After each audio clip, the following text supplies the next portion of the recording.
Welcome to this video, guys, and today I'm presenting a Master Survivor guide. This is everything in the game possible for the survivors. I have high detail too. You won't miss anything, guys. I'm dividing it up into 7 organized sections for you to enjoy. If you think you know everything, I suggest sticking and get through all sections. I even have a killer bonus. Did you know killers could open the exit gates? If you didn't, stick around and find out in this Dead by Daylight Master Survivor guide. I will display the time for each section. The sections include win condition, generators, secondary interactions, survivor health states, healing, special interactions, and finally in-game. I hope you enjoy. As a survivor, your number one goal to win is to leave the map. To do this, you must repair 5 of the 8 generators to power the gates. From there, you must spend time opening the exit gates. Once completed, all survivors can leave through the exit gates. There is always 2 gates, and they always spawn randomly. Alternatively, you can escape through the hatch, but I will talk more about that later. Like I mentioned, 5 out of 8 generators must be completed. These generators spawn randomly. Each generator takes 80 seconds to do with 1 person on it. Using this chart, you can see 2 survivors can complete it in about 47 seconds, 3 survivors for about 38 seconds, and 4 survivors for about 36 seconds. The efficiency decreases as multiple survivors repair the same generator. Dwight's perk, Prove Thyself, is the only time I'd recommend more than 2 survivors on 1 generator, because according to this data, it would actually be faster if each survivor was repairing a different generator. While repairing minigame-like actions called skill checks will happen randomly. You will receive a noise notification with the exception of Lullaby. You can pause if you are unfamiliar with this perk. Survivors must time the skill checks correctly to avoid failing a skill check. Failing a skill check will regress the generator by 10% for 3 seconds, progression won't register, and the killer will get a notification. Luckily, if you hit a great skill check, which is the shaded and small area, it instantly adds 1% to the generator's repair. This saves you 0.8 seconds every time you do it. Hitting these consistently adds up, but don't ever freak out when you see a skill check, because exiting the skill check or not pressing the button will automatically fail it. The killer can damage the generator, taking 2 seconds. The generator will then regress at 0.25 C/S or 0.25 charges per second. This rate can be modified by this perk Hex Ruin. Something to note is generators emit sparks, which I didn't even know this part. If the killer damages a generator with overcharge equipped, the sparks will be reddish-orange. Without any perks, this will take about 320 seconds to reach from 99.9% to 0%. Now let's move on to secondary actions. In this section I will discuss other survivor interactions like totems, windows, pallets, and chests. Getting straight into totems, each map spawns 5 totems. Whether they are hexed or not depends on the killer perks.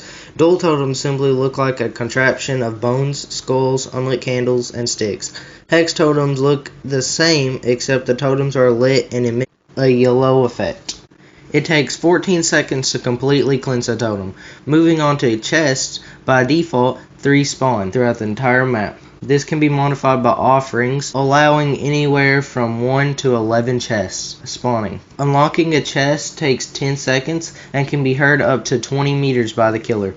Here is the rarity chances. As you can see, Plunder's Instinct can really impact it. Here are the item chances. The map is least likely, while toolbox or medkit is most likely.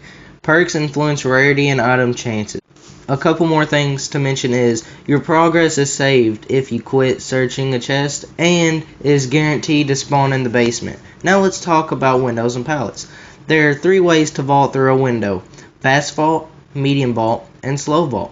Fast vault is a very used vault. After running to a window and pressing the appropriate input, it takes 0.5 seconds. This is a rushed action, meaning the killer will get a notification. Medium vaults occur when you sprint but without enough momentum. This action takes about 0.9 seconds. The slow vault is the only vault that will not alert the killer. Although the exact speed is unknown, we can assume it takes about 1.4 seconds. If you vault 3 times in a chase, the entity will block the window for 30 seconds. You can be grabbed while vaulting through a window. Pallets share the same vault speeds as a window, except you can only do fast and slow vaults. Like a window, you can be grabbed if not careful. Pallets spawn at least 14 meters from each other. They have two states, upright and down. Upright does nothing, but it can be slammed down. If the killer was by this pallet while it was being slammed, it will stun the killer. If the killer was carrying a survivor, the killer will be forced to drop it. These are great time wasters. Let's move on to survivor states.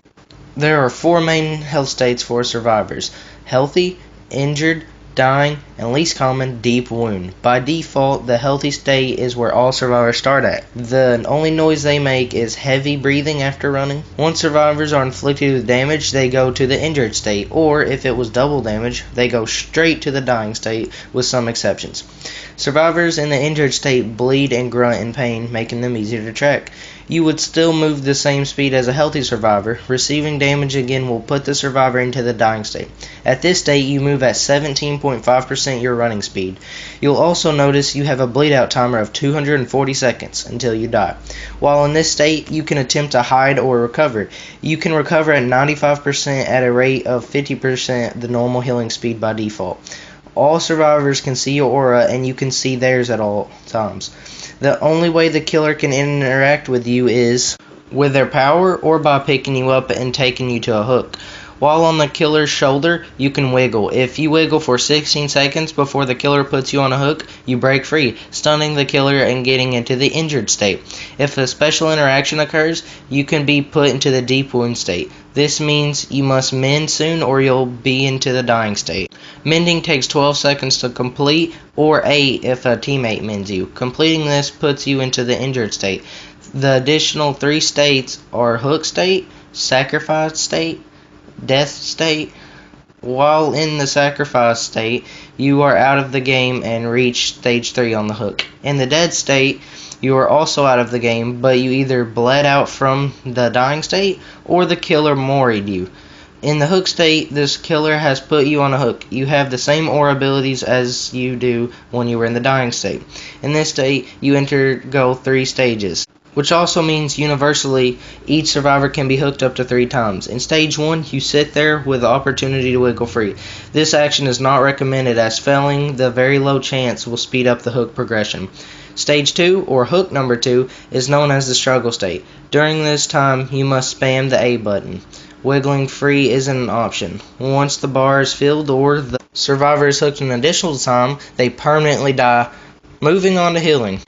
In this section, I will explain altruism and healing. If a survivor is in the injured state or dying state, you may heal them. You can even heal yourself with a medkit or Claudette's perk, self-heal. You cannot, however, heal someone with a broken status effect, no matter the state. Healing a health state costs 16 charges, but survivors by default heal a charge per second. This means it takes 16 seconds to heal a survivor 1 health state. Up to 2 survivors can heal another, stacking to 2 charges per second, making it take only 8 seconds to heal a survivor.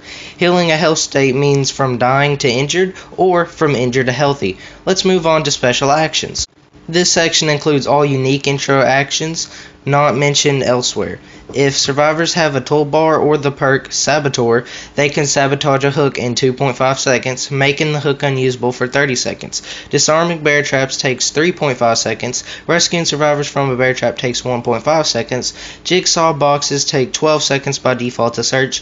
When being inflicted with madness 3, you have to snap out of it. Snapping out of it takes 12 seconds, and failing a skill check regresses by 25%. Using Pool of Devotion takes 6 seconds. To wake up from the dream world, you must have another survivor wake you up, be hooked, or interact with an alarm clock. Using an alarm clock takes 2 seconds. Being woke up by a survivor takes 4 seconds. Each time you wake up to a max of 4, it adds an additional 4 seconds to your wake up time.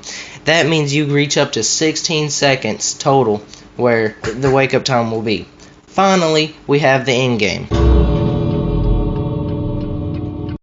Survivors have two ways to escape, a hatch or leaving through exit gates. Exit gates can only be opened once 5 generators are powered, and it takes 20 seconds with visual displaying the saved progress. Once open, survivors can escape and the in-game collapse activates. The killer can open the exit gate 1 second to purposely cause the collapse.